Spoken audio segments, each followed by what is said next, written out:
శుక్లాంబరధరం విష్ణుం శశివర్ణం చతుర్భుజం ప్రసన్నవదనం ధ్యాయే సర్వవిఘ్నోపశాంతయే. జయ బోలో గణేష్ మహారాజ్ కి జయ. ప్రేక్షకులకి నమస్కారం. ఈరోజు నేను మొత్తం 4 జాతకాల్ని చెప్పదలుచుకున్నాను. ముందుగా కాంగ్రెస్ పార్టీ 2/1/1978 ఉదయం 11:54 న్యూఢిల్లీలో ఆ పార్టీని స్థాపించారు. ఆ పార్టీ జన్మ నక్షత్రం హస్తా నక్షత్రం 2వ పాదం, రాశి కన్యారాశి, జన్మలగ్నం మీనలగ్నం. మీనలగ్నానికి లగ్న దశమాధిపతిన గురువు చతుర్థ స్థానంలో ఉండి దశమ స్థానాన్ని వీక్షిస్తున్నాడు.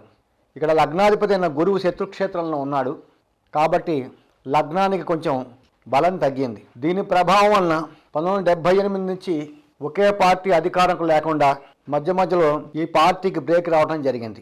ముఖ్యంగా జన్మలగ్నం మీనమై లగ్నంలో కేతువు, చతుర్థ స్థానంలో గురువు, పంచమ స్థానంలో కుజుడు, ద్వితీయ భాగ్యాధిపతి అయిన కుజుడు పంచమ స్థానంలో, లాభ వ్యయాధిపతి అయిన శని షష్ఠ స్థానంలో శత్రుక్షేత్రంలో ఉన్నాడు.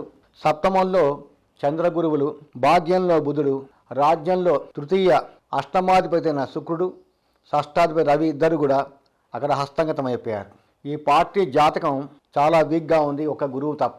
అట్లాగే నవాంశ చక్రంలో చూసుకుంటే వృశ్చిక లగ్నమై లగ్నంలో ద్వితీయ పంచమాధిపతి గురువు, లగ్నాధిపతి కుజుడు లగ్నంలోనే ఉన్నాడు. ద్వితీయంలో కేతువు, పంచమంలో బుధుడు, సప్తమంలో చంద్రశనులు, అష్టమంలో రాహు, భాగ్యంలో శుక్రుడు, లాభంలో రవి ఉన్నారు.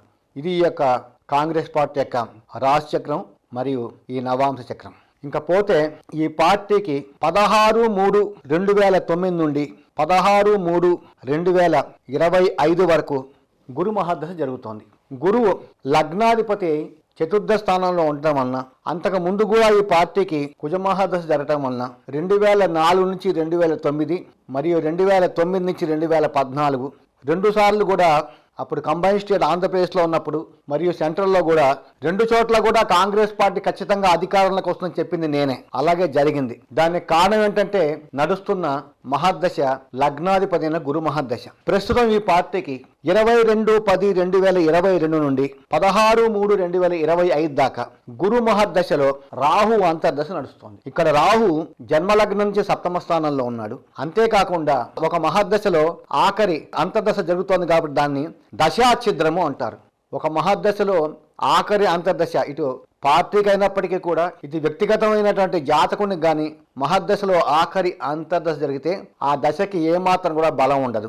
ఒక మహాదశలో ఆఖరి అంతర్దశని దశాఛిద్రం అంటారు. దశాఛిద్రంలో నిరాశ, నిస్పృహ అనేవి చాలా అధికంగా ఉంటాయి. అట్లాగే మనం గోచారం చూసుకున్నట్టయితే కూడా ప్రస్తుతం ఈ పార్టీకి కన్యారాశి, రాశి నుంచి సప్తమ స్థానంలో రాహు ఉన్నాడు, షష్ఠ స్థానంలో శని, ముఖ్యంగా అష్టమ స్థానంలో మే 2 దాకా కూడా ఈ గురువు ఉంటాడు.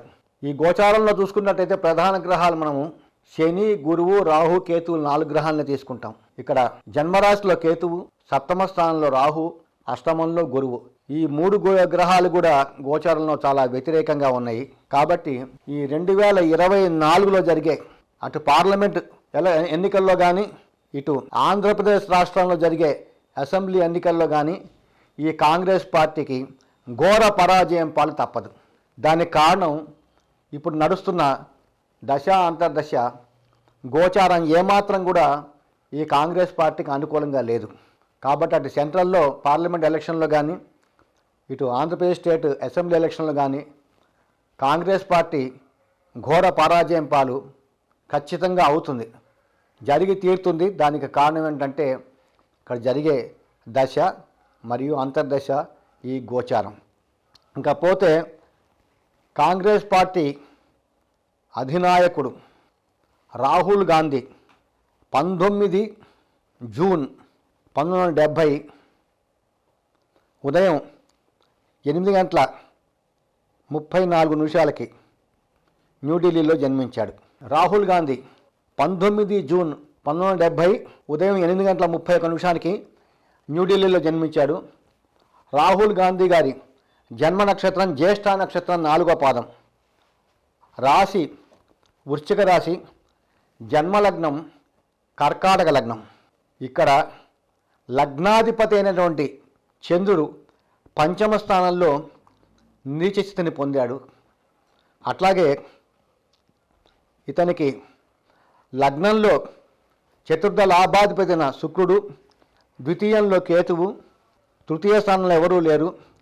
చతుర్థంలో షష్ఠ భాగ్యాధిపతి అయిన గురువు చతుర్థ స్థానంలో ఉన్నాడు. పంచమంలో నీచపట్టిన చంద్రుడు, అష్టమంలో రాహు, దశమ స్థానంలో సప్తమ అష్టమాధిపతి అయిన శని కూడా నీచ స్థానంలో ఉన్నాడు. అట్లాగే లాభస్థానంలో తృతీయ వ్యయాధిపతి అయిన బుధుడు, వ్యయస్థానంలో అత్యంత యోగకారకుడైన పంచమ రాజ్యాధిపతి కుజుడు వ్యయస్థానంలో ద్వితీయాధిపతి రవితో హస్తంగతమయ్యాడు. ఈ విధమైన ఈ గ్రహాలు మనం చూసుకున్నట్టయితే ఇక్కడ లగ్నాధిపతి దెబ్బతింటాం ఒకటి, పంచమం పుత్రస్థానము, దశమం రాజ్యస్థానము, అట్లాగే సప్తమం వివాహస్థానం, అష్టమం ప్రబలమైన పాపస్థానం.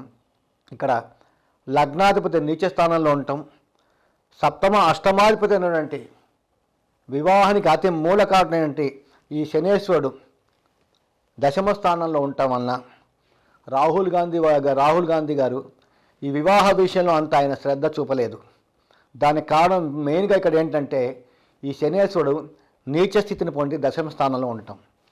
అట్లాగే నవాంశ చక్రం చూస్తే వృశ్చిక లగ్నమై లగ్నంలో రవిశనులు, తృతీయంలో రాహు, పంచమంలో చంద్రకుజులు, సప్తమంలో అష్టమ లాభాధిపతి అయిన బుధుడు, భాగ్యంలో కేతువు, లాభంలో నీచ పట్టిన శుక్రుడు, వ్యయస్థానానికి వచ్చేటప్పటికి ద్వితీయ పంచమాధిపతి అత్యంత యోగకారుడైన గురువు నవాంశలో వ్యయస్థానంలో పడిపోయాడు. ఇవన్నీ కూడా ఆయన వివాహానికి చాలా ఆలస్యమైనవి ఈ ప్రధాన గ్రహాలన్నీ కూడా. అందువల్ల ఆయన వివాహం మీద అంతా శ్రద్ధ చూపలేదు. అట్లాగే కూడా ఆయనకి 2004 మరియు 2009లో ప్రధానమంత్రి అవకాశం వచ్చినప్పటికీ కూడా ఆయన ఎందుకు తీసుకోలేదంటే మెయిన్గా ఈ కర్కాటక లగ్నానికి పంచమ రాజ్యాధిపతి అయిన అత్యంత యోగకారకుడు రాజ్యస్థానానికి అధిపతి అయినటువంటి ఈ కుజగ్రహం ఆయనకి వ్యయస్థానంలో పడిపోయాడు. కాబట్టి ఆయనకి అవకాశం వచ్చినప్పటికీ కూడా ఆయన రాహుల్ గాంధీ గారు ఆ అవకాశాన్ని సద్వినియోగం చేసుకోలేకపోయినారు. అలాగే వ్యయస్థానంలో కుజగ్రహం ఉన్నాడు కాబట్టి ఇక్కడ ఒక విధంగా కుజదోషం కూడా రాహుల్ గాంధీ గారికి ఉంది కాబట్టి ఈ కుజదోషం కూడా ఒక విధంగా వివాహానికి ఆలస్యం అని మనం చెప్పవచ్చు. అట్లాగే గోచారం చూసుకున్నట్టయితే ప్రస్తుతం రాహుల్ గాంధీ గారికి అర్ధాష్టమ శని జరుగుతోంది. ఈ అర్ధాష్టమ శని 2025 మార్చి 28 దాకా కొనసాగుతుంది.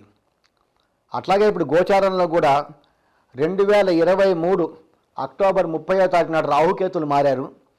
ఈ రాహు యాంటీ క్లాక్ వైజ్గా మేషరాశి వదిలి మీనరాశిలోకి వెళ్ళిపోయాడు. అంటే గోచారంలో అర్ధాష్టమ శని, పంచమ రాహు, షష్ఠ స్థానాల్లో గురువు, 4 గ్రహాల్లో 3 ప్రధాన గ్రహాలు ఆయనకి ప్రస్తుతం వ్యతిరేకమైన స్థితిలో ఉన్నాయి. అంతేకాదు ప్రస్తుతం రాహుల్ గాంధీ గారికి 5/3/2022 నుండి 5/3/2040 దాకా 18 సంవత్సరాల రాహు మహాదశ జరుగుతోంది. ముఖ్యంగా 5/3/2022 నుండి 18/11/2024 దాకా ఆయనకి రాహు మహాదశలో రాహు అంతర్దశ జరుగుతుంది. ఇక్కడ రాహుల్ గాంధీ గారికి లగ్నం నుంచి అష్టమ స్థానంలోను, చంద్రుడి నుంచి చతుర్థ స్థానంలో ఉన్నాడు కాబట్టి ఈ రాహు మహర్దశ ఏమాత్రం కూడా ఆయనకి అనుకూలంగా ఉండదు. కాబట్టి ఈ 2024లో జరిగే అటు పార్లమెంట్ ఎలక్షన్లో కానీ ఇటు ఆంధ్రప్రదేశ్లో జరిగే ఈ అసెంబ్లీ ఎలక్షన్లో కానీ ఈ రాహుల్ గాంధీ గారికి నిరాశ ఎదురవుతుంది.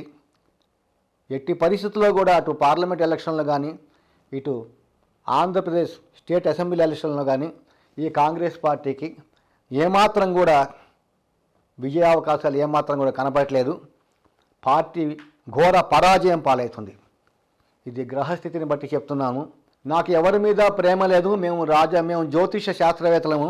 నా యొక్క 35 సంవత్సరాల అనుభవంతో నేను చెప్తున్నాను. దాదాపుగా నేను 1995 నుంచి కూడా నేను నేషనల్ పాలిటిక్స్ చెప్తున్నాను. ఈ రోజు దాకా నేను చెప్తున్నా 25 సంవత్సరాల లోపల కేవలం నావి రెండే 2 ప్రిడిక్షన్స్ ఫెయిల్ అయినాయి.